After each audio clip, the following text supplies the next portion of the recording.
Are we live? Hang on. 1 second. Are we live? Hold on a second. Are we live on a fine Thursday evening? Are we live? Are we live? Hang on a second.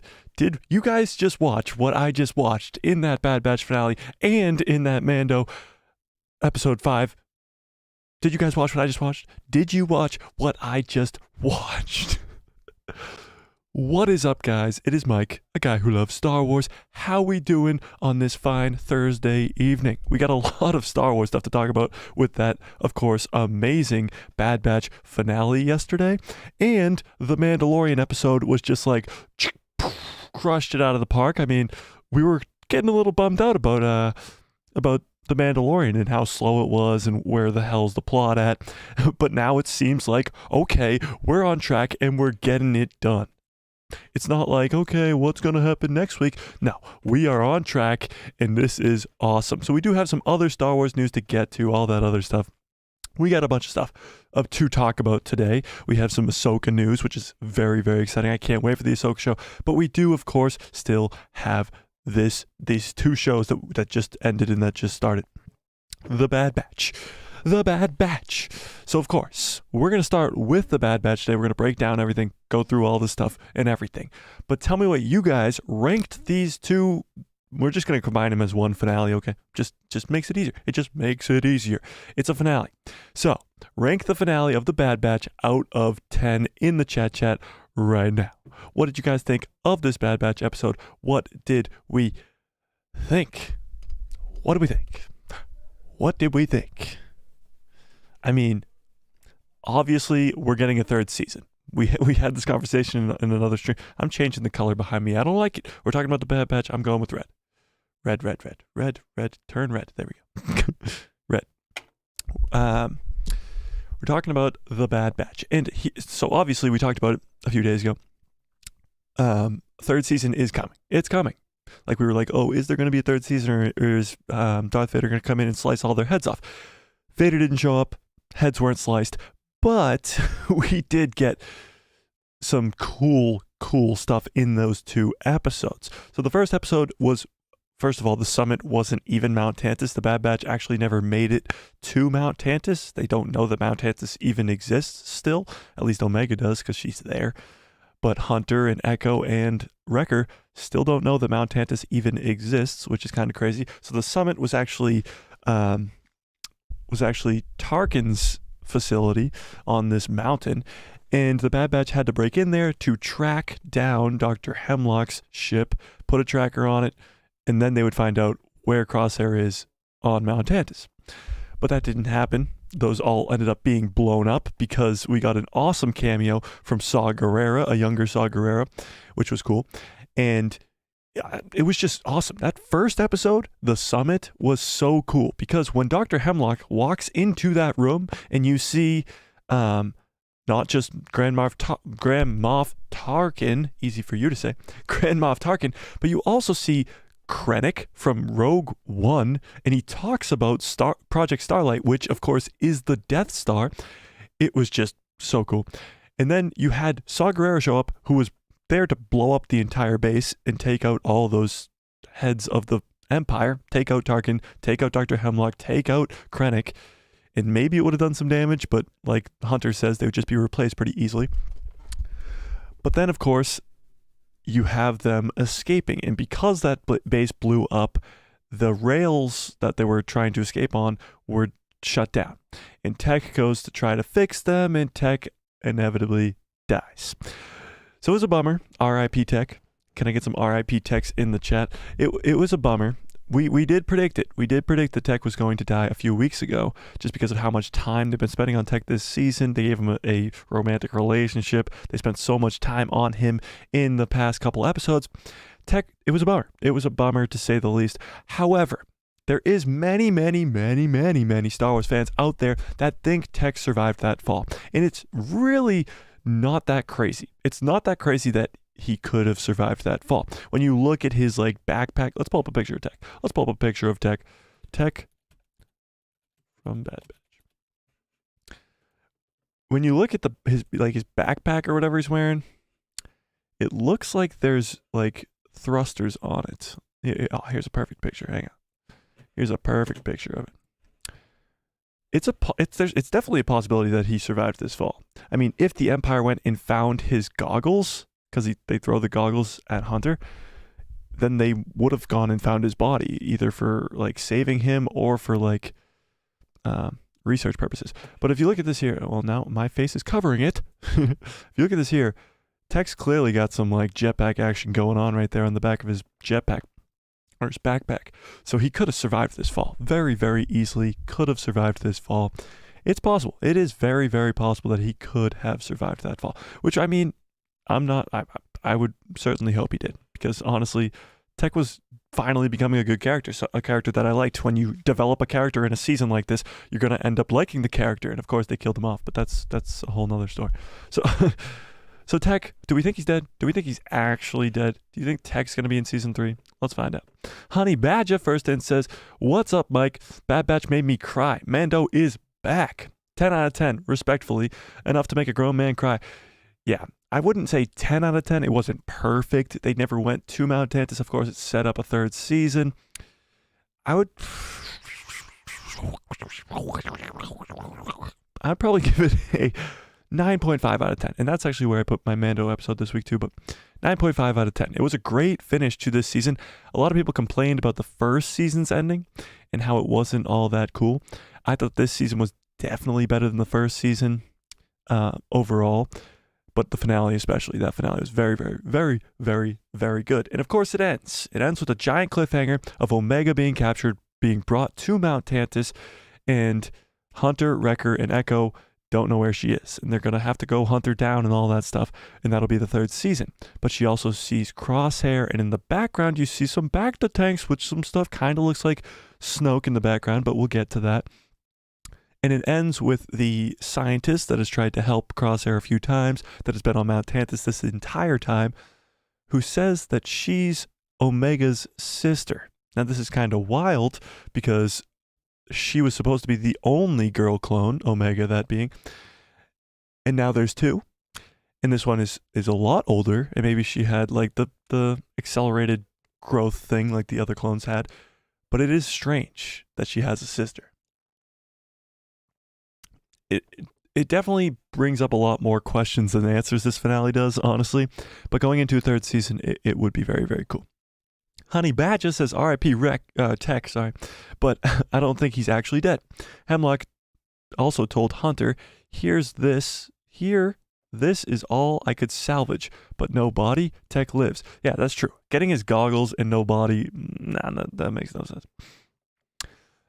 Yes, so mind-blowing. I for sure thought it was going to be Omega's mom, so close. Yeah, no, so it definitely wasn't Omega's mom, because that would, again, we've been over this, would have to make her and Django do stuff off screen to make Omega, but that's not how it works. So she's obviously a clone as well, but why bring in a sister? It makes things more confusing, honestly. It just makes things more confusing. Now, a 3rd season. When are we going to get it? Like, is it going to be 16 episodes again? Is it going to be the last season? I definitely think season 3 could be the last season. If more and more people start to watch this show, they could go for a 4th season, but I definitely don't think it's going to go for like 7 seasons like the Clone Wars. It's just not as important of a story. The Clone Wars, you had Anakin, you had Ahsoka, you had Obi-Wan, you had stuff furthering the plot of Star Wars and making the prequels better while they're at it. The Bad Batch, sure, it's kind of furthering the plot. It's more just an Easter egg fest. You had, to start the season, Count Dooku's lair. Then to end the season, you have Krennic talking about the Death Star. So it's kind of just like alluding to things that we already know are going on. So there's not really new material coming in. There's nothing really cool going on. And again, all the Bad Batch have to die at some point. I mean, right? They can't just exist throughout the original trilogy when first of all, they have accelerated growth, so they'll be old as hell. And second of all, they just aren't involved at all. So unless they just do what Hunter says, get Omega back, and then just chill on Pabu for the rest of their days, I mean, a happy ending wouldn't be the worst thing. But honestly, it would be way cooler to see Darth Vader come in and chop all their heads off. But that's just me. That's just me. That's just me. That's just me. Hopefully, the third season gets further into the Empire, and maybe we talked about this on Tuesday, Inquisitors and other things of that sort would be very, very cool to see. But I don't know. So yeah, 9.5 out of 10 on that finale. It was great. And we'll talk about the Bad Batch as a whole, like the show as a whole, whether or not it was good or not, some other time. Like, we're just going to linger on how great that finale was, just because we don't want to talk about how the early on parts of the season were a little bit shaky there. We don't want to talk about that. We just want to get hyped and excited and speculate about what a possible third season could look like. Now, here's the thing. Mount Tantus is going to be important moving forward regardless. It's going to be the main plot point or main location in season 3 of the Bad Batch. Guaranteed. I know I said it for season 2. We're going to get Mount Tantus in season 2. We eventually got it. But now they're setting it up to be like the main spot for the third season, which is exciting and cool. But I really hope we see Mount Tantus in live action in the Mandalorian timeline, in the Mandoverse. Maybe in a Mando season 4, or maybe even in like the Skeleton Crew or something along those lines. I think Mount Tantus is just untapped potential. So much could happen there. Cloning for Palpatine, cloning for Snoke, cloning for anybody. It'll be a very fun place to see actually be expanded upon. The Royal Pheno chimes in and says, if the Bad Batch ends soon-ish, what do you think will be or should be the next animated series? Oh, great question. So I would love like a whole series, like just expanded on, of the Tales of the Jedi. I know a lot of people want Tales of the Sith and stuff. Sure, do Tales of the Sith, do Tales of the Jedi, do Tales of the Bounty Hunters. As far as I care, just do something cool like that. So that would be cool. But those are just animated shorts. An animated show, like full show, I would not mind like Luke's Jedi Temple. I know they're trying to do that in live action and stuff like that, but if they did a Clone Wars-esque show in between episode 6 and 7, because the Mandoverse is the Mandoverse, so it's covering the Mandalorian, it's covering Ahsoka, it's covering the Star Wars Rebels characters like Bo-Katan, Sabine, and all of them, but it's not covering Luke, Leia, and Han. We saw Luke in a few episodes, but Leia and Han haven't been touched yet. The main core galaxy isn't really being touched. The Mandoverse, for the most part, takes place in the Outer Rim. So seeing an animated show of that time period in between 6 and 7 would be very, very cool. And I mean, you could make it like 12 seasons. It's a 30-year gap. That would be very, very cool. I don't know. The Royal Pheno, what do you think? Honey Badger says, Tales of the Mandalorian or Tales of the KOTOR. Tales of the Old Republic would be kind of cool. Here's the thing with the Old Republic. They got to do it correctly. And they got to do it with shows and movies and all that stuff, but they got to start in live action and probably start with a trilogy, I would guess. Because, look, we know what the Knights of the Old Republic is. We know what the Old Republic is. We know about all those characters in the Old Republic. But to the normal fans, it would go right over their heads. If they started with an animated show, it wouldn't get a lot of viewers. All the casual people who watch The Bad Batch because they know those characters from the Clone Wars wouldn't understand. So the Knights of the Old Republic would have to be live action first, at least I would think. In Tales of the Mandalorian, I mean, you're getting a Mandalorian show right now, so I doubt that would happen either. Tales of the Sith, I think, would be the coolest one. Or just more Jedi. Do like a Kit Fisto one, a Plo Koon one, something cool. Something cool. Something cool. All right, let's move on to the Mandalorian. What did we think of that 5th episode? And while you guys type that out, the Royal Pheno says, yeah, it definitely has to be something that they won't touch in live action. I'm a big proponent of them doing shows during the original trilogy. Show how the events of A New Hope spurred more rebellion. So who would that follow then? Would that follow like the original cast and it would happen in between episode 4 and 5? And it would be Luke, Leia, and Han in animation? I feel like the original trilogy is just such a short period of time. It's only a few years, just like the sequel trilogy is. So doing things before and after it, like they're doing with the Obi-Wan Kenobi show, with Rogue One, with Andor, with all that stuff, and after with the Mandoverse, I think that's the time frame that you want to expand upon. I don't really think that it would be the greatest idea to kind of just jam pack those few years in the original trilogy. Plus, a lot of fans would get upset about that because many fans think the original trilogy is perfect. Don't touch it with a 10-foot pole. A lot of fans kind of think that way, but I don't know. I think it would be cool. I mean, the more content, the better. I say. Honey Badger says, I think it would be a hit if they made a Clone Wars style series. But yes, Tales of the Sith would be awesome as well. Yeah, I think it would be a hit as well if they did a Luke's Jedi Temple or something along those lines. It would be awesome. But The Mandalorian Episode 5, rank it out of 10 in the chat. What did we think about this episode? And I know, I literally can't get over it. It's in my thumbnail for this video. It was in my thumbnail for the breakdown video. I cannot get over it. Zeb Aurelius is here, ladies and gentlemen, in live action. Remain calm. I know it's crazy. Zeb is in live action. I freaked out about it for the last 24 hours. I've calmed down a little bit. I probably will get a little bit more excited as the stream goes on. That's like if we're talking about something else completely and I just scream out Zeb, just bear with me. I'm a huge Star Wars Rebels fan. Like Star Wars Rebels just it's the greatest thing ever, okay? It's the most underrated piece of Star Wars content ever. And seeing Zeb in live action was perfect. And not only was seeing Zeb in live action perfect, the way that they created Zeb in live action was perfection. It was perfection. It was so good. He looked perfect. He looked fantastic. People complained about Cad Bane. People complained about how Luke looked deep-faked in Mando Season 2. Shut up. Zeb looked great. He looked fan-freaking-tastic. The Royal Pheno says an 8 out of 10. 8 out of 10. Why you give it an 8 out of 10? I gave it a 9.6. Again, too short, but Zeb was a complete surprise, and Bo and Mando work so well together. Once again, I think they're setting Bo up to be the antagonist, and she will challenge Din for the Darksaber, and Zeb was done perfectly, says Honey Badger. I agree. Zeb was done absolutely perfectly, and Din and Bo work very, very well together.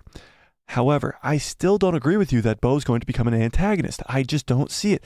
Do we think Bo is going to be an antagonist in this season? The way that they set up Gideon at the end of the season, I still just don't see it. Again, when her helmet came off, she does have a weird look to her where she seems like she's hiding something, she is hiding something, the myths are, but she seems like she's up to no good. I get that. But I just, like you said, they work so well together. They should rule together, her with the Mythazar, him with the Darksaber. It would work perfectly because Mando doesn't take his helmet off to be with the way. This is the way. Bo does take her helmet off to be the other way of the other Mandalorians. It would work perfectly if they ruled together. Kyle agrees. Exactly, Kyle. Jeffrey Snow says, how stream started without me. Just got home. How stream started without me. Just got home from work. What's up, people? Everybody feeling great about that last episode? Jeffrey, what did you give it out of 10? What did you give it out of 10? Out of 10. I gave this episode a 9.5 out of 10. Now, there's many reasons as to why it wasn't a 10 out of 10. I mean, the only 10 out of 10 episode so far has been the finale of The Mandalorian Season 2 with Luke showing up and kicking ass. But Zeb was awesome. Literally a surprise out of nowhere. We called on Tuesday that the episode was going to be majority around Carson Teva and him going to Coruscant and all that stuff. All the stuff that we haven't seen in the trailer yet happened in this episode with Carson Teva and talking about the danger in the Outer Rim and all that stuff. That all happened, which was very exciting. But there's some things like the action scenes were great. Sure, they were great. But Moff Gideon, it's episode 6. We're going into episode 6. That was episode 5. We're going into episode 6. And Moff Gideon is just now being reintroduced. We haven't seen him yet. Obviously, the setup for him is just awesome. I mean, the fact that Mandalorians broke him out of New Republic prison is so cool. And of course, we're going to get into that in a second. But a 9.5 out of 10 is just where I have it. It was better than all the other episodes we've seen this season, by far. It is probably a top 3 Mando episode, hands down. It's probably the third behind the season 2 finale, the Ahsoka episode in season 2, and then this one. It was just that good. It was so good. And of course, Zeb. Zeb was there. Kyle says, I'd give it an 8.5 out of 10 if I'm not going to lie. Liar. Jeffrey Snow says, a solid 9. From my view, could have been done a little better. Zeb was a great cameo. I actually like the character from the animated series. Who doesn't like Zeb from the animated series? Let's be real. Honey Badger says, but why not tell Din? Because she's going to challenge him for the saber. Only Bo and the Armorer know about the Mythosaur, and Din still doesn't. I think Axe Wolf and Casca Reeves broke Gideon out. Yeah, all right, let's talk about that. Who are the Mandalorian that broke out Moff Gideon? Who do you guys think are the Mandalorians that broke out Moff Gideon from the New Republic transport? And to follow up what you were just saying about Bo-Katan, why doesn't she tell Din about the Mythosaur? It is very interesting. What's more interesting is the Armorer. Everybody seems to trust the Armorer. We don't know who the Armorer is. It's very strange because nobody's really asking the question, who is the Armorer? Now, I think she is a brand new character. I don't think she's going to remove her helmet and we're going to be like, oh my God, it's Padme Amidala or something crazy like that. It's not going to happen. But she's just such a good character, and everybody seems to trust her. I mean, the fact that Bo-Katan didn't tell Din Djarin about the Mythosaur, but told the Armorer about the Mythosaur, is a little bit strange. I'll give you that much. But I don't think it's because she wants to overthrow Din. I think she still wants to be friends with Din. I think she's probably trying to find a way to get the Darksaber without having to fight Din. At least. But Honey Badger thinks that Axe Wolf and Casca Reeves, who are the two Mandalorian that were with Bo-Katan, I'll pull them up here. Axe Wolf and Casca Reeves. So these are the two Mandalorians that were with Bo-Katan in season 2. Sure, this is a great picture. Why not? Why not? Well, let's zoom in on that. Hang on. So this is them. That is very far away, but we're going to zoom in. There you go. So Casca Reeves is on this side, on the right here, and Axe Wolf is on the left. Cool story. Axe Wolf, the character's name, was made up by George Lucas himself. He was on set one day, and they were like, "We got to name this character," and he was like, "How about Axe Wolf?" And they were like, "Great name, great name. Write that down. Write that down. Write that down." So they were working with Bo-Katan in that second season. And then they left her because she didn't come back with the Darksaber. At least how Bo-Katan is explaining it is because she didn't come back with the Darksaber. And they're apparently going around the galaxy as mercenaries, just maybe working for whoever, I don't know. But as Honey Badger speaks in the chat, he thinks that they are the ones who broke Moff Gideon out of prison. Now here's the thing. I think it's definitely possible that they would break Moff Gideon out of prison, because maybe they were just following Bo-Katan because they thought that she was going to get the Darksaber, and then when she didn't, they were like, okay, let's just go hang out with Moff Gideon instead. And maybe they just know that Moff Gideon has power, like just a ton of power, because we still don't know how much pull the Empire has in the Outer Rim, because as Carson Teva keeps explaining to us, this danger is growing, and it's going to be enormous soon, and by the time we realize how big it is, it's going to be too late. So it's going to be very interesting to see how powerful the Empire actually is. We saw all those TIE interceptors in episode 3. It was episode 3, right? Yeah, in episode 3. And we don't know where they came from. It's way too powerful to just be a warlord in the Outer Rim. It's going to be interesting to see who broke them out, but I actually don't think it was these two. I don't think it was these two. I do not. What does everybody else say? What does everybody else think? I said Bo and the Armorer are both antagonists. I've been saying this since the beginning of the season. They're up to something. You think the Armorer is an antagonist as well, Honey Badger? That's crazy.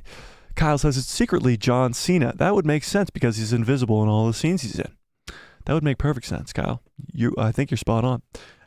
Jeffrey Snow says, I believe that as well I believe that as well. It's the night owls who left Bo because they heard Gideon has the sword. Something similar to how Bo didn't acknowledge Maul as their leader after Pre Vizsla died in front of her. Yeah, but they would know. No, because Cosca Reeves was there when Din Djarin has the Darksaber, so wouldn't they come and follow Din Djarin? They know that Din Djarin has the Darksaber. They know Gideon doesn't have the Darksaber. I don't know. Unless they were working for Gideon the entire time while just being at the side of Bo-Katan for some reason. I don't know. Jeffrey follows up and says, so they split and went to get him out, and that's how Gideon will get the armor. Yeah, so what Jeffrey's saying is Moff Gideon is supposed to get Mandalorian armor in this season. So the fact that Mandalorians broke him out of prison is surprising, but it's like not that surprising when you know the leaks that he's going to have Mandalorian armor. Also, the Praetorian Guard leak that we talked about many times before the season started. Praetorian Guards, the same guards that were at Snoke's throne room, the all red guys. There were a leaked design of those people with a more Mandalorian look mask. Let me see if I can find this like really quick.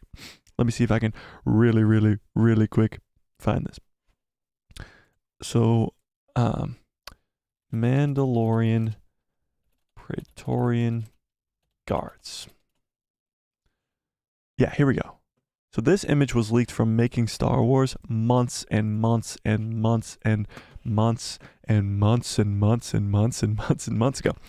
So this is a Praetorian Guard, of course, the same one that we see in Snoke's throne room in The Last Jedi.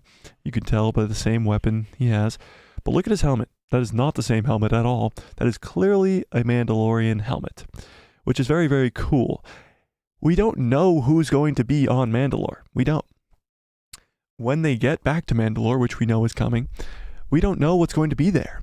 We've only been there for a few seconds. We went to the Civic Center. It was all turned to glass, and there was some like just animals there, just wildlife. But we don't know what people are living there. There could be an Imperial base there, which would be awesome. It would be so cool. But these Praetorian Guards might be protecting a cloning facility on Mandalore run by Gideon, creating Snoke.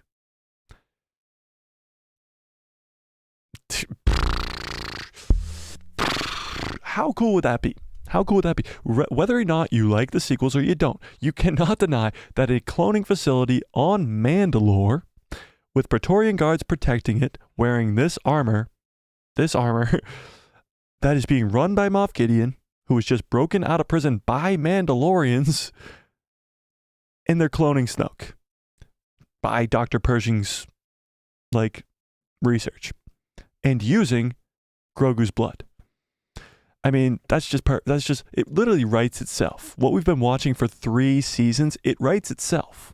That is the storyline that is going on right now.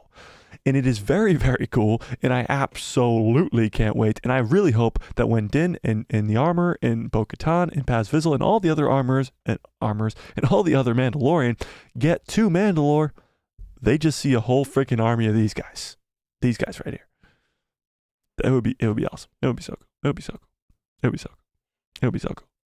Did I say it would be so cool? It would be so cool. The Royal Pheno says Lucas came up with 10 Star Wars names over breakfast. Oh, can come up with 10 Star Wars names over breakfast. Yeah, exactly. George Lucas, we actually have some George Lucas news later on in the stream, but I'll give you a sneak peek. He was on the set of The Mandalorian, Season 3. We know he was on the set of Season 2. He was actually on the set of Season 3 as well. Very, very cool. Honey Badger says, I think it was them. It was them. And the next time we see Moff Gideon, he'll be in the rumored black and red Mandalorian armor. Gotta clear my throat. Hang on 1 second.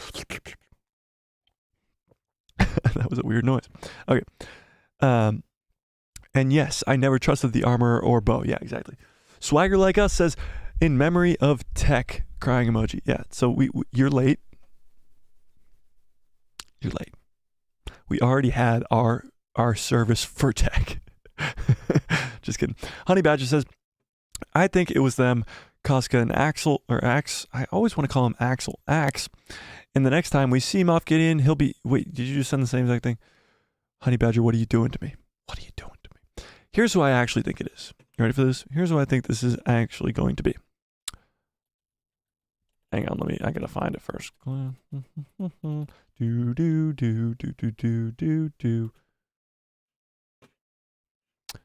I think, drum roll please. Somebody hit the drum roll. Drum roll. Drum roll. Drum roll please. Drum roll please. Clan Saxon. Clan Saxon. Who's Clan Saxon? Great question.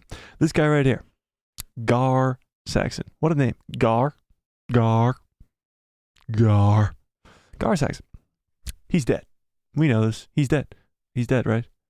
Yeah, he's dead. He's dead. He's dead. Yes, he's dead. He's dead. But that doesn't mean his clan is not dead. Now, the reason I think it's the Saxons, great name, by the way, is because they worked with the Empire when the Empire ruled over Mandalore. So a lot of clans didn't work with the Empire. You have some clans that worked with the Empire reluctantly, like Clan Ren, Sabine's mom, did not want to work for the Empire, but they kept her husband hostage, and that's why she had to work for the Empire. But Clan Saxon did it willingly, and they willingly worked for the Empire, and they were the Mandalorians, like the Imperial Mandalorians almost. So obviously they would still have a pull or some sort in the Empire. So they would still want the Empire to come back, because now with the New Republic, they got no power. No power at all. Clan Saxon, bye-bye. They got nothing. They worked with the Empire falls, so they fall as well. And the other Mandalorians can rise to the top and defeat them. But if they bring the Empire back by helping Moff Gideon escape from prison, then that's a whole different situation. Now the thing is, there would have to be a face that is familiar. There would have to be somebody, because unless like they pull up and they see Moff Gideon with a bunch of Mandalorians and they go, oh my god, it's Clan Saxon, which I doubt would happen because that's terrible writing, there has to be a familiar face. Now it can't be this guy because he's dead. So there has to be another familiar face from the clan. I mean, if you did see this type of armor, it would definitely be recognizable. If you saw this Mandalorian type of Imperial armor, it would be recognizable. But I don't know. I don't know. What do you guys think? Do you guys think it could be Clan Saxon? Clan Saxophone. Do you guys think it could be Clan Saxophone? Anybody?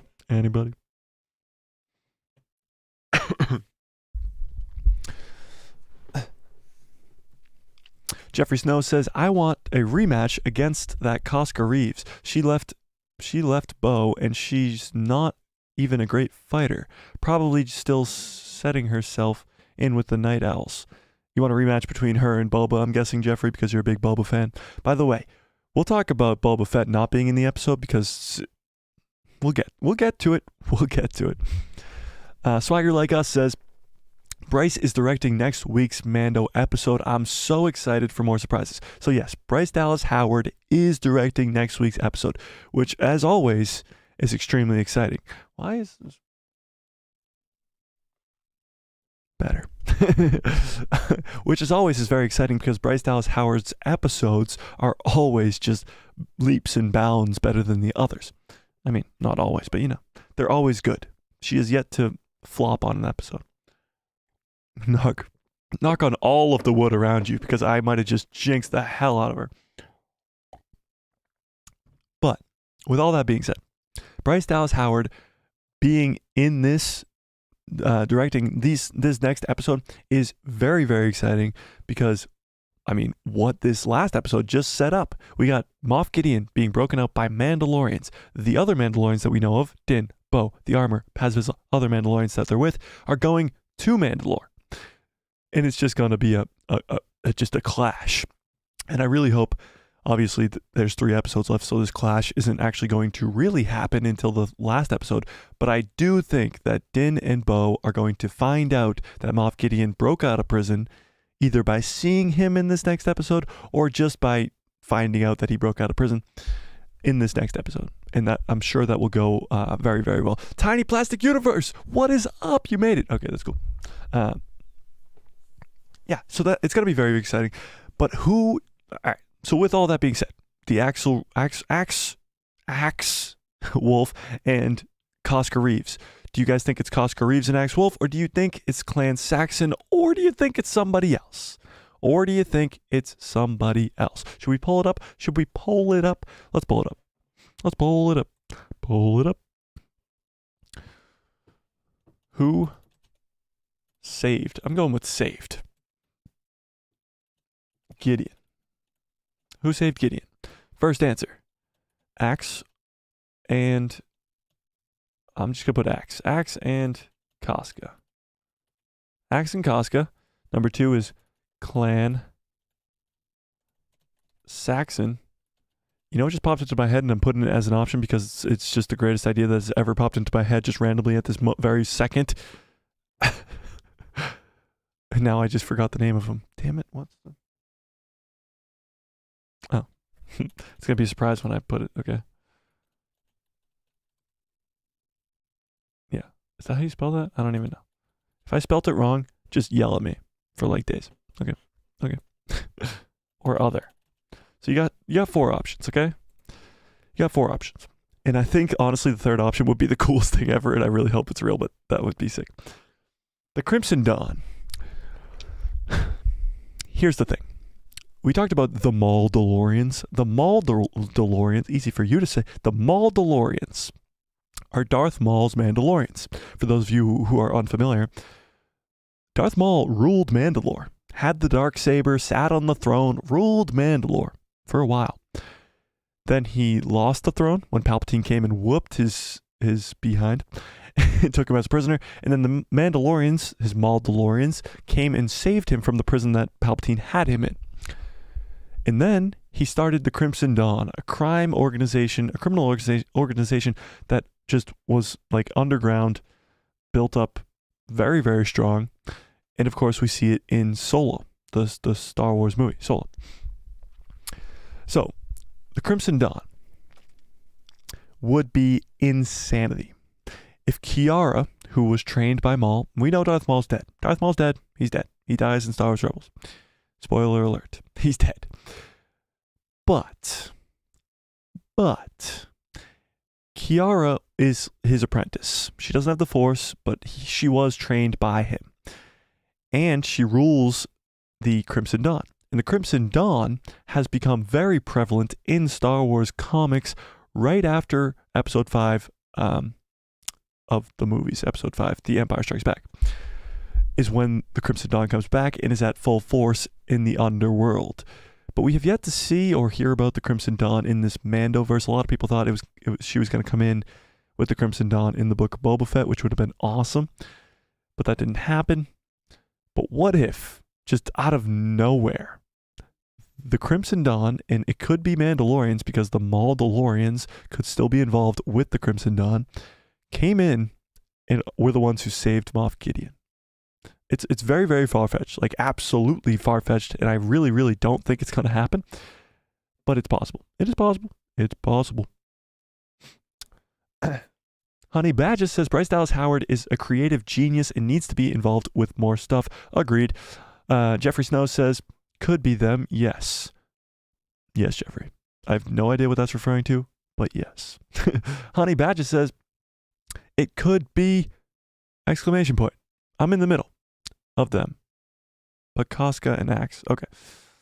He follows up and says, I think we're building to something insane. Boba ruling Tatooine, Bo and Din ruling Mandalore, and a clan of Mandalorians on Navarro. Insane. Mando taking over. Now here's the thing. If Mandalorians are taking over, if one is ruling Tatooine, if 2 are ruling Mandalore, if they're on Navarro, if they're literally a multi-planet species, where are they during the sequels? And I know Navarro's not in the sequels, Tatooine is, and I know Mandalore's not in the sequels, but if there's this many Mandalorians, and we didn't see a single one in the sequel trilogy, you could just chalk it up to bad writing. But honestly, Mandalorians are everywhere in Star Wars. And regardless of how you feel about J.J. Abrams and Rian Johnson, a Mandalorian, even in the background, would not be surprising in the sequel trilogy. The fact that there aren't any is honestly more surprising. Tiny Plastic Universe says, hello there. Hello there. The Royal Pheno says, oh, never mind. I was wrong. It was the episode before. Disregard. Okay. Honey Badger says, I said Crimson Dawn. Unexpected option. Did you? Swagger Like Us says, Zeb live action, seamless. Not just seamless, perfection. But yes, seamless. Yes, Zeb was awesome. Zeb in live action. Yo, guys, did you guys know this? Hang on. Ladies and gentlemen, Zeb Aurelius is in live action. Crazy stuff. Honey Badger says they're all fighting in the New Beyond with Ezra and Ahsoka. So that's honestly probably where it's gonna go. They're building up this whole Mandalorians, like hundreds of Mandalorians coming together to reclaim Mandalore. All that stuff, probably just to go to the New Beyond to get their ass whooped by Thrawn and his undead army. But that's kind of where it's going. Like, Ahsoka's going to introduce us to this place called the New Beyond, which is a space outside of the Star Wars galaxy we know and love. There's going to be Force users that use the Force differently. It's going to be where the Night Sisters originated from. It's going to be a cool-ass place. But here's the thing. If Thrawn has this undead army that he's rumored to have in the Ahsoka show, and that's supposed to be the big overarching villain, the Thanos-level villain of this Mandoverse, are the Mandalorians going to go fight him in the New Beyond and they're all just going to die? And that's why they don't exist in the sequel trilogy? Because that would be devastating. Honestly, that would be devastating. If we get to watch finally they're building back up together Mandalorians and then they just get completely shot down by Thrawn and his undead army, it would quite frankly just be devastating. And it would be sad. It would be really, really sad. But it's not that far-fetched. I'll give you that. I'll give you that. It's not that far-fetched. All right, I want to ask all you guys, because it's been bugging me, and I know, Honey Badger, I know what you're going to say, but do we think Bo-Katan is really a good guy? Like a good protagonist? Do we think she's a good guy? Do we think she's a good guy? Let's put it that way. Do you guys think that Bo-Katan is a good guy? And here's the thing. I would have said yes, she is a good guy.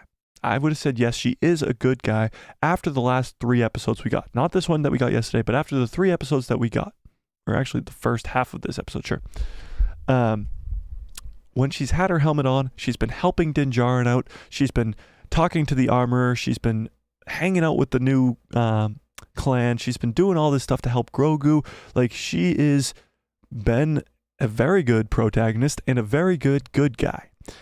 But as soon as she took off that helmet in this last episode, it was just like, boom, like her face.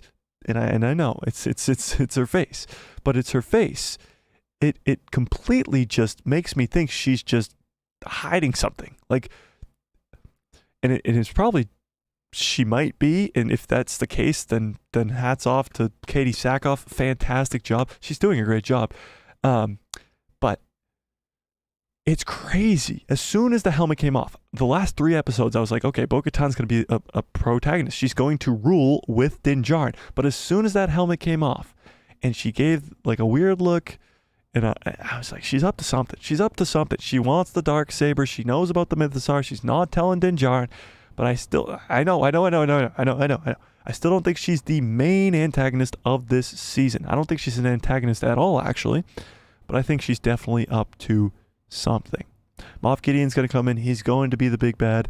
All that stuff's still going to happen. But yes, Bo-Katan's up to something. She's up to something. Honey Badger says, what if the Mandalorians win? And since they're so secretive, what if the whole race relocates to the New Beyond and they live there, and that's why they're not in the sequels? Not a single Mando was even seen. Here's the thing, though. They're Mandalorians. Do you want to know what planet they come from? Take a guess. Mandalore. So, if they were to just leave their home planet like that, maybe they find out that the planet is unlivable. Maybe that's a possibility. I don't know. It's possible. It is possible. He follows up and says, yes, hashtag bad guy Bo. I like it. I like it. I like it. Except she's a girl, but you know I like it. Bad girl Bo. Bad. Okay. Jeffrey Snow says, never thought of her as good. She violated my boy. She ain't no friend. Who's your... Oh, Boba Fett. Jeffrey, you got to get over it. Boba Fett. We're going to talk about Boba Fett in a second. We'll get to Boba Fett after I read the rest of these. Tiny Plastic Universe says she definitely wants Mandalore for herself. I guess, but here's the thing. She's not going to be able to rule Mandalore if she just stabs Din Djarin in the back. All these other Mandalorian absolutely love Din Djarin, and I feel like they won't follow her if she just kills Din Djarin, or even just stabs him in the back. Not like literally in killing him, but like takes the Darksaber from him, makes him like a loser. I feel like people won't follow her for that. I don't know. Honey Badger says, and the past 2 episodes ended on Bo's face in a close-up with her helmet on. This episode is closed with her face but with her helmet off. And then it panned to Carson Teva's scene, but it's definitely not a coincidence. I think it's definitely not a coincidence we've ended most of these episodes with Bo-Katan. She does seem to be the focal point of this season of The Mandalorian. It is kind of strange. Actually, somebody brought this up to me in the DMs yesterday. Each season of The Mandalorian has seemingly been about a different Mandalorian. Season one was Din Djarin, of course, and his story, and kind of Grogu, but it was more Din Djarin. Season 2 was about the Mandalorian, the foundling, Grogu, and it kind of had Boba Fett come in there at the end, but it was mostly about Grogu and finding the Jedi and all that stuff. Now, this 3rd season seemingly is more centered around Bo-Katan. It's very interesting to see, but I don't know. Tiny Plastic Universe says she thinks of herself as royalty. She does. She was born there. She grew up there. Her sister was the ruler. But even still, in Star Wars Rebels, when Sabine offers her the Darksaber the first time, she says, no, I don't want to rule, blah, blah, blah, blah, blah. And then she ends up reluctantly taking it. Oh, I guess I'll take the Darksaber. And we know how that went. Her just taking it and not winning it in combat left the planet in glass. I know, like, the two things don't really add up. It was the Empire came in and bombed the hell out of them. But most of the Mandalorian people think it was Bo-Katan's fault for just accepting the Darksaber and not actually winning it in combat. Honey Badger says they won't, but they won't have to choose. If she defeats Din Djarin and gets the Darksaber and the Mythosar, she rules all of Mandalore regardless. True, but these people love Din Djarin at this point. Bo-Katan just came along with him. So all the Mandalorians that we know right now, except for Axe Wolf and Koska Reeves, are way more willing to follow Din Djarin than Bo-Katan. You know what I'm saying? We are out. That was not as bad, but we are out. Moving on. Let's talk about Boba Fett.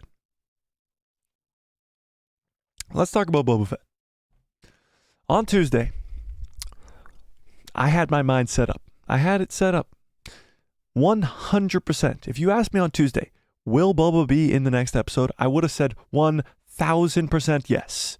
He will be in the next episode. And guess what didn't happen? Boba Fett in the next episode. It didn't happen. It didn't happen. He wasn't there. But here's the thing, and I know, Jeffrey, you absolutely love Boba Fett, but here's the thing. I still think he's coming in this season. Like, without a doubt, still think he's coming in this season. The evidence is irrefutable almost. Like, let me pull it up again real quick. It's almost irrefutable. The evidence, it's all there, all the leaks and stuff about it. But this one is the most obvious. This is directly from the UK's official Star Wars page. This was a poster, a full poster of The Mandalorian, and that's Boba Fett. It Yeah, he's coming. He's coming in this season. I just thought for sure. Who did that? Get them out of here. I thought for sure that Boba Fett was going to be in this episode. Now it's weird because Din Djarin's already been to Tatooine. Didn't get Boba. He had to go ask somebody for help in this episode, or he could have gone and asked him for help in this episode to help on Navarro to get reinforcements. He didn't. There's been a few times where Din Djarin in this season has had the ability to go get Boba Fett and didn't.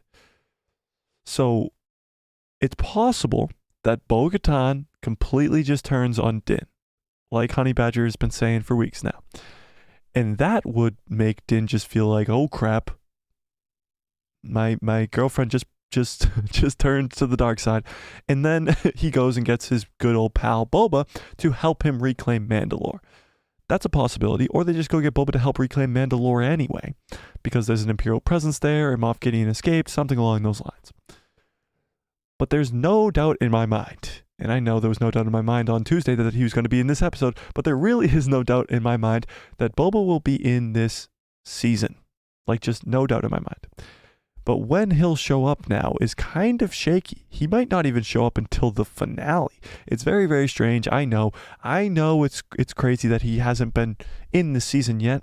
Somebody joked about it on Tuesday saying that he should get 2 full episodes because Din Djarin got 2 full episodes. Yeah, no. But I do think he still is coming. I don't know. Do you guys think Boba's still coming? Do you think Boba will be in this season still? It's kind of a weird thing. Honey Badger says, good cups follow orders. Exactly. Great cups follow orders. Jeffrey Snow says, damn right, I love him. Honey Badger says, I love him too. I have his helmet on my Crocs. Really? I have his helmet right behind me. Should I put the helmet on?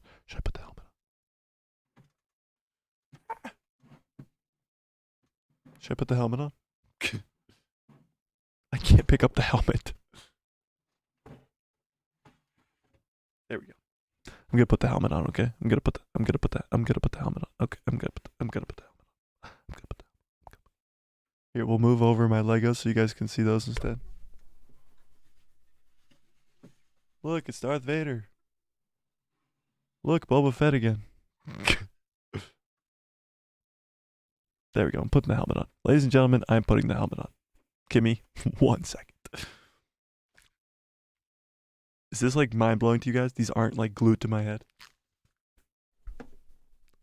This is going to shock all of you. Me without glasses. Are you ready? Should I even show you guys? Should I go off screen so you guys can't see it?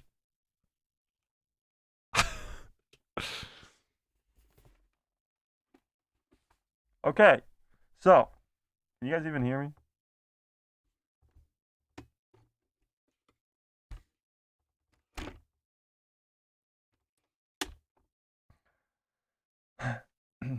Can you hear me?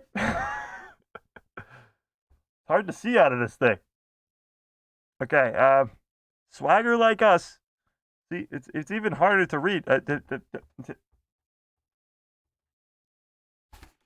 How do they function like this? Hey, we're gonna go like this. It's hard to read. I can't see. There's a reason I wear glasses, you know? Whoa. It's balancing. Swagger Like Us says, who saved Gideon? Morgan Elizabeth's Thrawn faction. Morgan Elizabeth's Thrawn faction on Corvus. Oh, from the Ahsoka episode.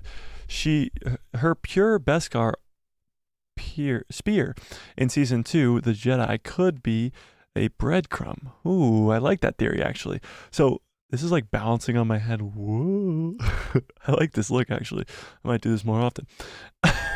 So he's talking about the Night Sister that we saw in the Ahsoka episode of Mando season 2. Yeah, this is a possibility.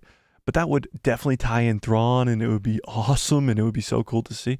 I definitely think Thrawn will be tied in by the end of this season, but I don't know if he'll be tied in right about now. I think Gideon... The thing is, they set up Gideon in the first 2 seasons of The Mandalorian to be like this awesome, like, knows-it-all kind of guy. A lot like Thrawn. But to the casual fans who don't know who Thrawn is, when Thrawn comes in, he has to just be the guy. He has to be that much more powerful, that much more scary, that much more all that with than Moff Gideon, because Moff Gideon has been set up to be this villain, you know. So yeah, but I do love that theory. I love that theory. Honey Badger says, yes, I agree. He was name dropped in episode one or two of this season. Boba will return. He's definitely coming back. And he says, yes. Bo turns on Din. Din gets Boba. Boba whoops Bo and takes her mythosaur signet off for the disrespect. Yeah. That's great. I love that. That should be what happened. This is how it's going to play out. You ready? This is what Honey Badger says. Bo turns on Din. Din needs help. Goes gets Boba Fett on Tatooine. Boba Fett comes in, whoops Bo-Katan, and takes her mythosaur signet off of her shoulder, puts it on his other shoulder, and because of the disrespect, and then takes the mythosaur and rides the mythosaur because Boba Fett is the GOAT. Sounds great to me. Sounds great to me. Brandon, what is up? Brandon Altman says, I think once they reunite all the clans, Boba will arrive. But so he doesn't help out at all? That would be lame. He just shows up and says, what's up, guys? What did I miss? This thing is like hurting my head, but you know, whatever. Okay. The Royal Pheno says, Boba owes Din. For sure. Boba helped Din in season 2 for the armor. Din helped Boba in the Force Awakens, in the Book of Boba Fett as a favor, and saved. So Boba owes Din now. Well, wouldn't that make them even if Boba helped him and then he helped him? I think they're just friends. I don't think they need to like set a score for each other. It's true. I don't know. It's possible. It's possible. Honey Badger says, do it. Jeffrey Snow, that was a terrible impression. Jeffrey Snow says, he won't show up until Gideon reveals himself. That's my belief because by the time that Din needs proper fighting and experience, that's how I think he'll show up. Do you? Okay, Jeffrey, that made no sense, but I'm going to try to dissect that. Okay, so he says he won't show up until Gideon reveals himself because he will need more firepower when Gideon arrives, something along those lines. Yeah, I think that's definitely the case. Din Djarin doesn't know that Gideon is still around, and obviously he's scared of Gideon because he knows Gideon's very powerful. So yeah, maybe when he finds out Gideon has broken out, then yeah, that might be the case. Might be the case. Yes, Boba time. It's Boba time. Tiny Plastic Universe says, sounds good to me. The Royal Pheno says, Mando ain't pulling the Boba Fett card till he absolutely needs it. Desperate times in the end of season 2. Yeah, that's true. It was desperate times when he kind of, but Boba came to him in season 2, you know, it's a whole different thing. But yeah, I know, I get what you're talking about. Brittany J. Tyler says, what about the Grisk attack on the Chiss? Yeah. What about the droid attack on the Wookiees? You know, it's all just what giant-headed Jedi you're talking to, you know? Saria says, hello, Michelle. Rude. From Sar, Shy, and Sam. 3 letters, nice. Hello there. Honey Badger says, yes. Exactly. Brittany follows up and says, 'twas Clan Saxon who took Gideon. That's what I was saying. That's one of the options. It's possible. Honey Badger says, this is the way. Boba rules. All right, this is hurting my head too much. Boba rules all. The elder, true Mandalorian, above House Kryze, is the one, the only Boba Fett of the House of Fett. It's possible. It is possible. We'll keep the Legos there for now. Anybody build Legos? Dun dun. Hurt my head. Jeffrey says, yes, that's basically what I'm saying. Gideon is for a larger force, and for sure. And Mando currently doesn't need Boba to. Yeah.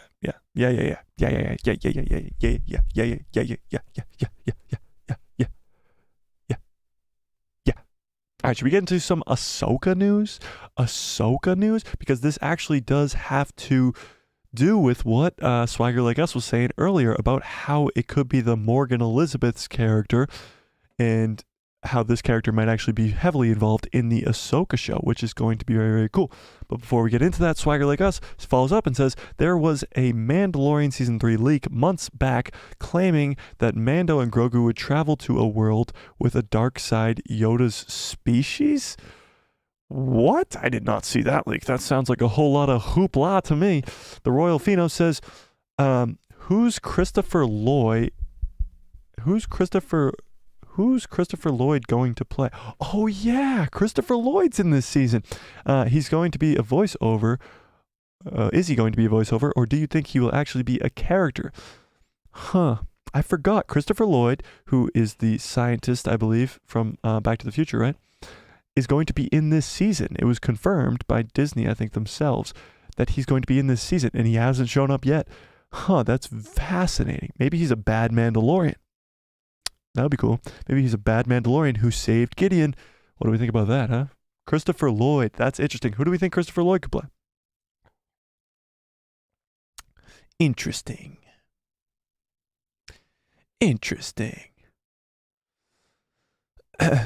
Jeffrey says, yes, Ahsoka time. All right, it's Ahsoka time. Let's talk about this. So, dun dun. Wait. Let me try that again. Dun dun. Okay. Whoops, it's not even on the screen. Ahsoka, Season 1. New villain details revealed. Rumor. This is a rumor. This is a rumor. So, a villain that was introduced in Season 2 of The Mandalorian may return as an antagonist in the Ahsoka show. So, of course, we're talking about this lady right here. I'm sure you guys remember. Here we go. Scroll.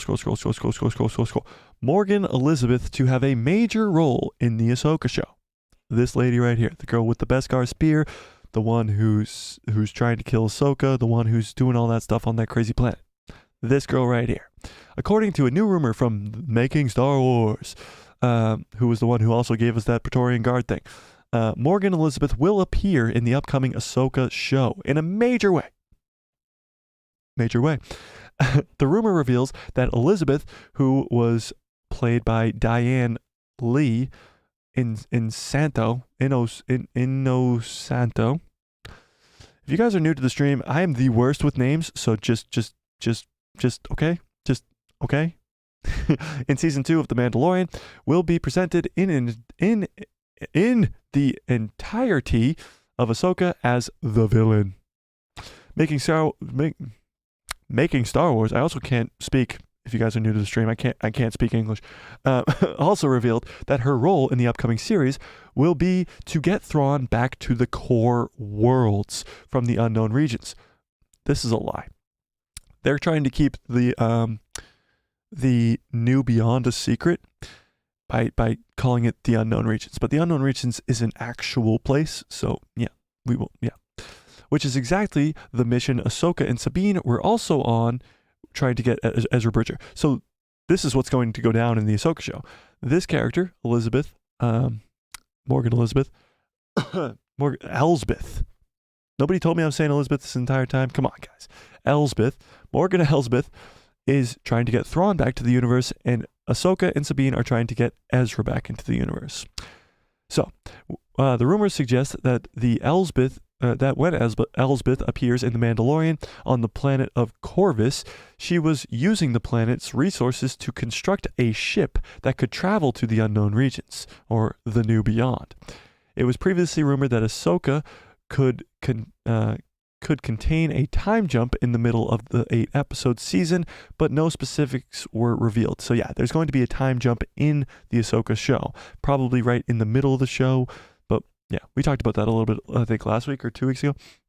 However, Making Star Wars stated that the first half of Ahsoka, which will be part 1 before the time jump, will more likely take place around the same time as episode 5 of The Mandalorian, Mandalorian second season, and be centered around Ahsoka finding Morgan Elsbeth on Corvus.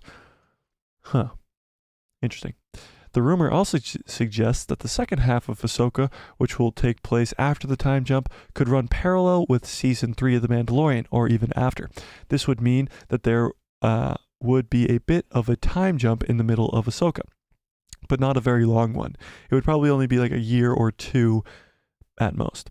Making Star Wars also stated in their report that Morgan Elsbeth is apparently one of the Night Sisters. Dun dun dun! A clan of Dothamir witches that were able to wield powerful magic. So here's the thing. We talked about how the New Republic is, the New Beyond, is everything's new. Everything's new and hip and cool. The First Order, the New Republic, the New Beyond. Why can't anything just be old? The New Beyond is supposed to be where the Night Sisters originate from. Right now they were on Dothamir, the planet of Dothamir. That's where Darth Maul is from as well.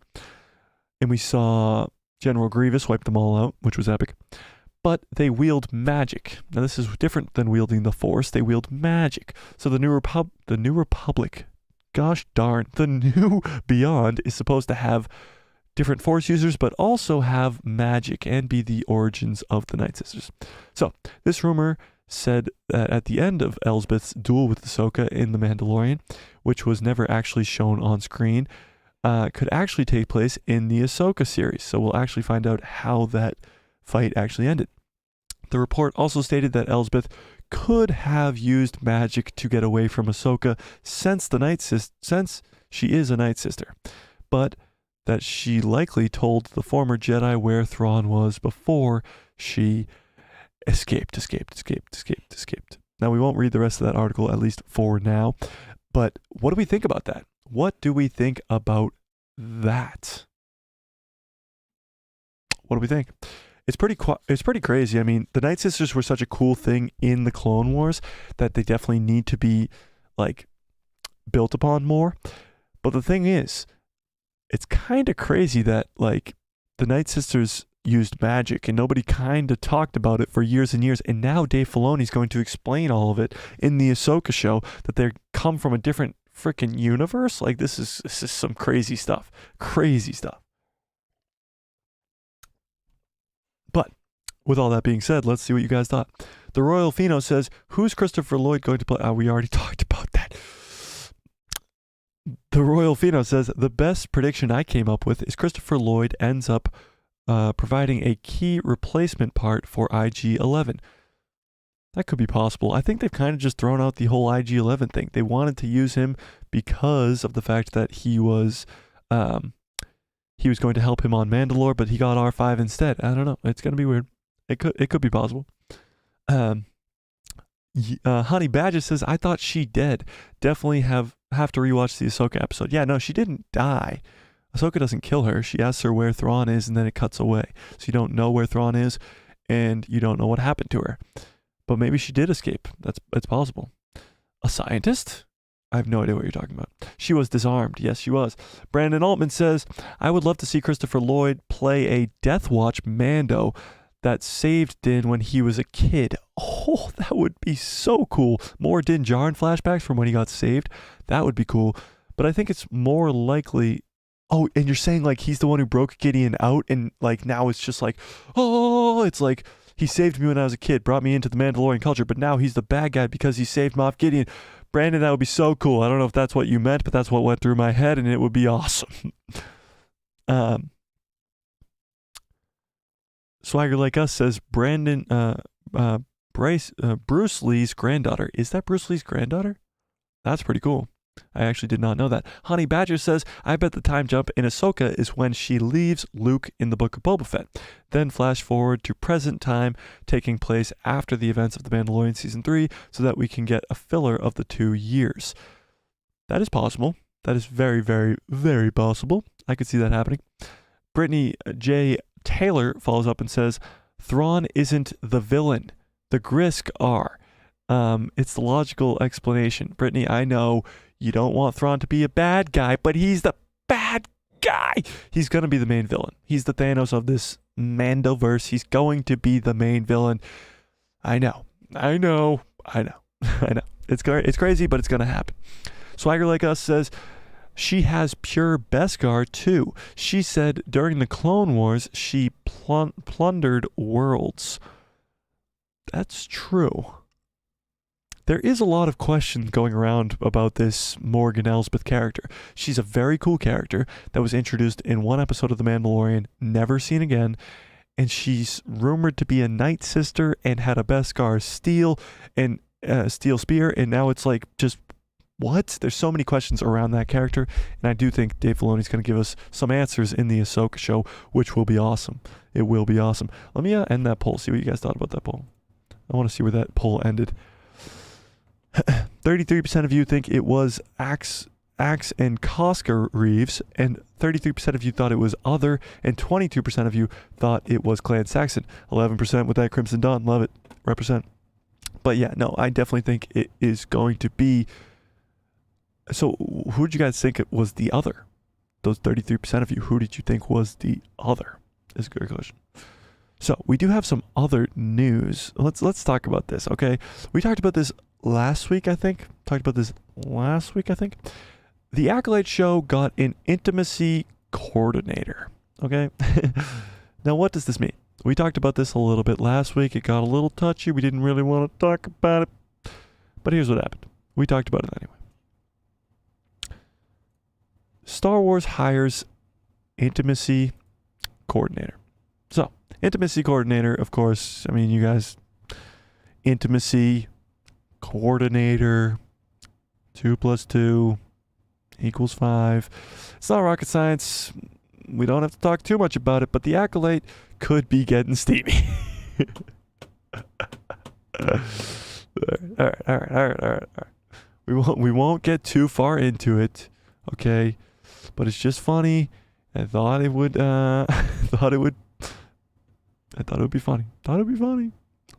funny. We won't read any of this article, but it was funny, okay? It's funny. It's funny. Okay? We won't talk about it too much. We won't talk about it at all. But it's funny. Could the Acolyte go there? I really, really hope not. Honey Badger says the only way to make Thrawn an even bigger threat is to have a Night Sister teach him magic. Thrawn coming in using magic would be insane. But he continues and says, with the time he spent in the New Beyond, that's the only way in hell. The only way he'll beat Thanos type threat for us. Yeah, no, that makes sense. If he learned at least even some basic magic would be very, very cool. Thrawn has to be more of a threat than Gideon. It's that simple. The Royal Pheno says an intimacy coordinator is a new industry thing. Likely just means that there's going to be a love story. It's not that big a deal. Oh, yeah, okay. I trust you. But I don't trust you at all. Okay. Swagger Like Us says, I want to see the Grisk in Ahsoka. Here's the thing. If we're going to the New Beyond, anything is possible. Thrawn's there. Maybe you could get some hints at the Grisk. They're going to set up Thrawn in his undead army as this big bad, going forward, at least for a while. But the thing is, after Thrawn's gone, if Thrawn is going to be the big bad in between episode 6 and episode 7, then after episode 9, after the Skywalker saga, who is going to be the villain? So it's possible that the Grisk could get set up in the Ahsoka show and then be like played out after the sequel trilogy, which would be very, very cool because we're getting announced that there's going to be 3 new Star Wars films at I don't know what that means, Swagger Like Us, but I'm not going to read it. Okay, so what was I even saying? I don't know. You made me lose my whole place, okay? At Star Wars Celebration. That's what I was talking about. Star Wars Celebration. They're announcing 3 movies, which is very, very exciting. And the first movie that's going to come out in 2025, being written by Stephen Knight, the writer of Peaky Blinders, and being directed by Miss Marvel, but we won't talk about that right now, is getting a title. We're getting the title announced at Star Wars Celebration. And for those of you who don't know, Star Wars Celebration is in a week and a half. It's a week from tomorrow, actually. right? It starts the 7th. Somebody fact check me on that. I think it's the 7th to the 10th because like next Sunday, not this coming Sunday, but next Sunday is Easter, and it's on Easter because Lucasfilm is so dumb and stupid that they put it on Easter. But that means next weekend, not this weekend, next weekend is Star Wars Celebration. And we're going to get a ton of announcements at Star Wars Celebration. It's wild. It's going to be wild. Brandon Altman says, so the Bad Batch, we learned that Omega has a sister. So wouldn't that also be that Boba has 2 non-altered clone sisters? Well, yeah, we don't know that she's a non-altered clone, the sister. We don't know that she's a non-altered clone, but yeah, that does kind of mean that. So the fact that Boba's not going to meet either of them kind of seems far-fetched. I think Boba has to meet one of them. It's probably going to be Omega. I could see the sister dying at the end of next season, like very easily, yes. Honey Badger says Rey Palpatine. Okay. John and Dave will correct episode 8 and 9 in the next couple of movies will be Grogu leading Mandalore against Rey and her new empire. So Rey Darkseid. Said Stacey Ridley is rumored to return to these new movies. All right, would you guys be okay with that? Everybody says no sequel characters. I don't want to see any more of the sequel characters. What if Rey just had a complete flip on her head? What if Rey became a villain? Just straight up villain. Palpatine says, strike me down and I will go into you and you will be the new Empress. What happened? She struck him down. What didn't happen? She becoming the new Empress. You could say poor writing, but again, give us an evil Rey. It would be cool. It would be cool. Swagger Like Us says, I heard the Ahsoka panel is on April 8th, an exclusive look. Yeah, so I think the Ahsoka stuff is on Saturday, April 8th. I think you're right. It is on that Saturday, and we're going to get a exclusive look. We're going to probably get a trailer, a release date, definitely. And all that stuff is going to be awesome. I think Star Wars Celebration is going to be epic. I think we're going to get an insane amount of announcements. For movies, we're going to get 3 movies. Probably just a release date for the next 2, but a title for the first one, and some exciting hype about movies coming back for Star Wars. For Disney Plus shows, we're going to get Ahsoka getting a trailer, most likely, but it's definitely going to get a release date, and we're going to get some more news about the Ahsoka show. Then you're going to have like the Book of Boba Fett Season 2 maybe, you're going to have the Mandalorian Season 4 maybe, you're going to have the Bad Batch Season 3 maybe, you're going to have the Andor Season 2 most likely announced or update or whatever. And then you're going to have the Acolyte, a Skeleton Crew show, release date most likely, maybe even a trailer if they want to be so kind. It's going to be a ton of announcements. And also, they might actually give us a Luke, Leia, and Han series of short films on Disney Plus. Like, insane amount of announcements are coming next week. So obviously, hit the subscribe and bell on this channel so you get notified when I post videos about all those announcements, because it's going to be a lot and you don't want to miss out on any of it. And while I'm at just shouting out random stuff, there is a link in the description below to a Discord called The People Who Love Star Wars. Go check out that Discord for the channel. We got a bunch of people in there. Honey Badger, I know, is in there. I know some other people in here are in there. And we talk about Star Wars all day long. So go in there and join the conversation. Swagger Like Us, I already said that. Honey Badger says, it's the only way to give the character justice. And yes, correct. Luke did not strike down Palpatine. Vader did and brought balance. Rey gave in and killed him, and now Palpatine's spirit lives in her. Yeah.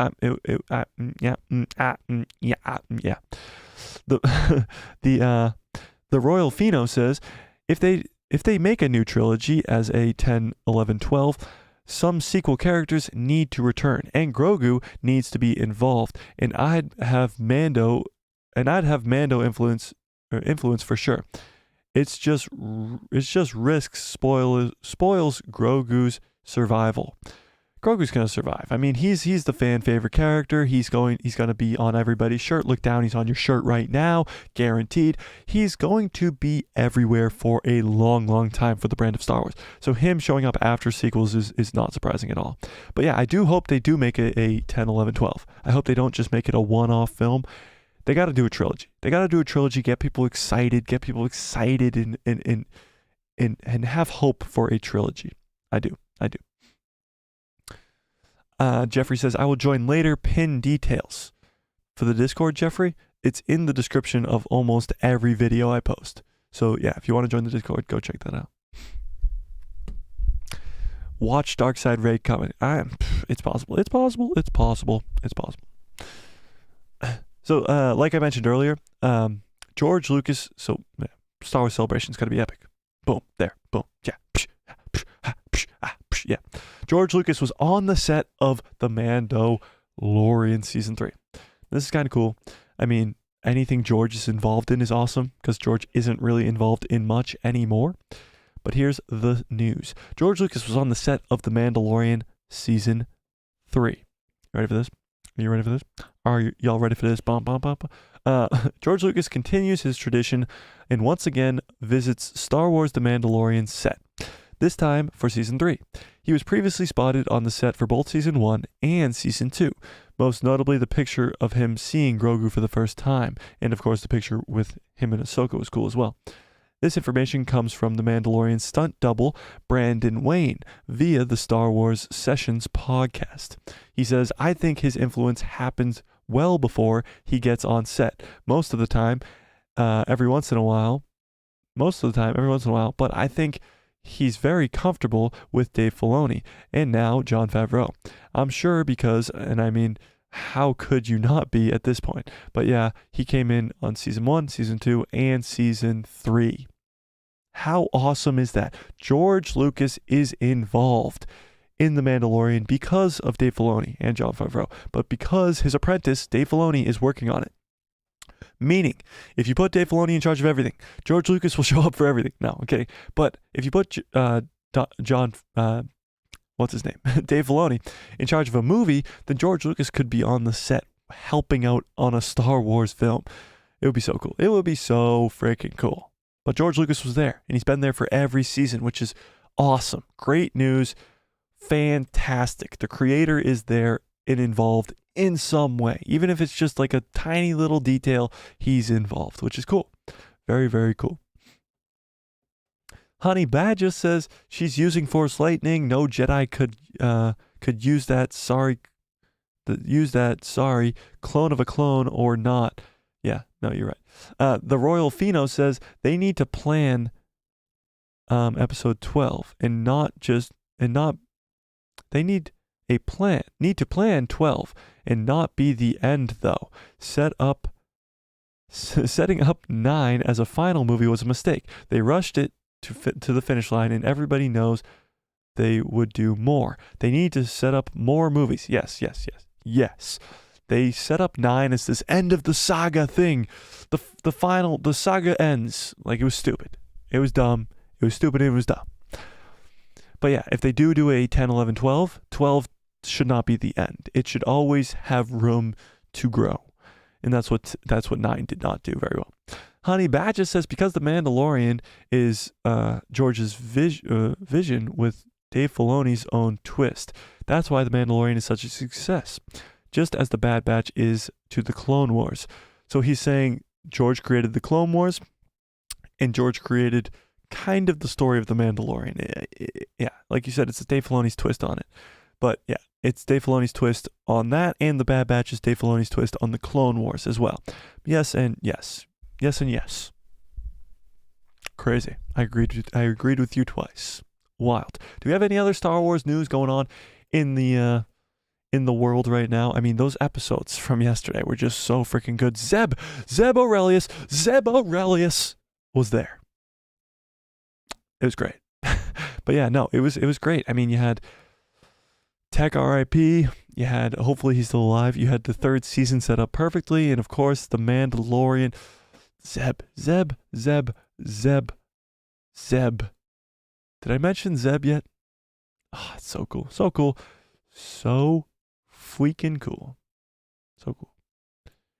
Any other Star Wars news? Let's check it out. Let's check it out. Let's check it out. We got nothing. The Bad Batch season 2 finale ends with major cliffhanger. Well, yeah, duh. Another clone enters the party. Is there any pictures of the like cloning facility? Like that, I mean on Mount Tantus.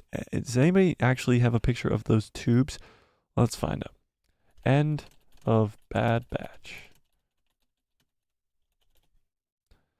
Let's see if there's any pictures of those tubes, because let's see.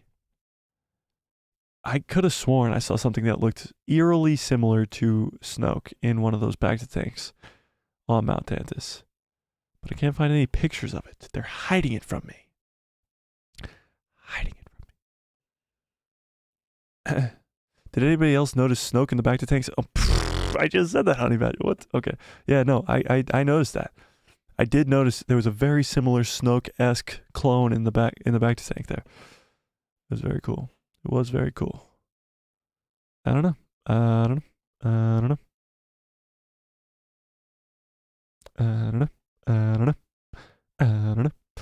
I think that's all we got for Star Wars news today. I mean, I think we had a great stream today. Fantastic. Lots of you guys here. You guys are the best. And thank you guys for all coming, of course.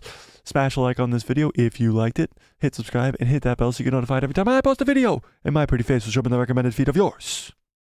Wherever that recommended feed may be, it will show up there. And we got a lot of announcements to come at Star Wars Celebration that happens next week. But even though the Bad Batch is over, we're still here for The Mandalorian. It's going to be awesome. The Mandalorian is finally hitting its stride, and there's only 3 episodes left, and they're all going to be straight banger and fire. Of course, we go live every Tuesday and Thursday on the channel. I'm kind of liking the 6 p.m. I don't know. We did 8 p.m. a few weeks. We've done 6 p.m. this week. We're going to figure it out for next week. I'll let you guys know in the Discord. I'll let you guys know on the channel and all that stuff. The Royal Fino says they had Snoke tanks everywhere. Navarro, Exegol. What are the chances that we're going that there is another working Snoke somewhere? That would be wild. Tiny Plastic Universe says 4 emojis that look like this. Yeah. 6 p.m. rocks. You like the 6 p.m. better? What do we like? 6 p.m. or 8 p.m. Eastern Standard Time? Eastern Standard Time. What works better for you guys? What works better for you guys? It's just fun that these streams are growing. Having you guys in the chat is a lot more entertaining, to say the least. Swagger Like Us says Lucasfilm shouldn't put all their eggs in the saga film basket. Exactly. Why not test the waters in an anthology of short films like Werewolf by Night, a Thrawn short film, a Mantis Crew short film? That would be sick. That would be so cool. I mean, they did try that with Rogue One in the Solo film, but for some reason they just were dumb and stopped. But yeah, I definitely agree. They should definitely do short films like that, or just films in general. Why not? It would be very, very cool. And they are like rumored to be announcing this Luke, Leia, and Han series of short films on Disney Plus. It would be very, very cool. 6 p.m. it is. You guys rock. You guys rock. You guys are the best. Are the best. But I'm gonna get on out of here. You guys are so fantastic. Rumor has it that short films are coming. I really hope so. I really hope so. Like the TV shows on Disney Plus are the ways to go. With The Mandalorian being so successful, Ahsoka's going to be fantastic. But you gotta have movies. You gotta have movies. You gotta have movies. You sound cool. No, you sound cool. All right, I'm gonna get on out of here. You guys are the best. Of course, do all those things that I told you to. Discord, description below, blah, blah, blah, blah, blah, blah, blah, blah, blah. And may the force be with you. Always. Where's that stupid button? No, that one. No, that one. There we go. Smooth. What a smooth transition. I'm too good at this. Too good at this thing that they call streaming. Oh, what a great stream. You guys are the best. Did you guys know that? You guys are the best. Did you know that? The best. Oh, what a great stream. What a great stream. I literally can't wait for the next episode of The Mandalorian. Should I go to sleep until the next stream on Tuesday? Should we just go to sleep until the next stream on Tuesday? No, I got videos to make.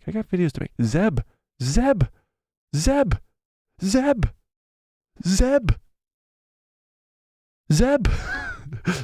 All right, I'm getting out of here. Good night, everybody. Good. No, you have a great one, Tiny Plastic Universe. No, you have a great one, Tiny Plastic Universe.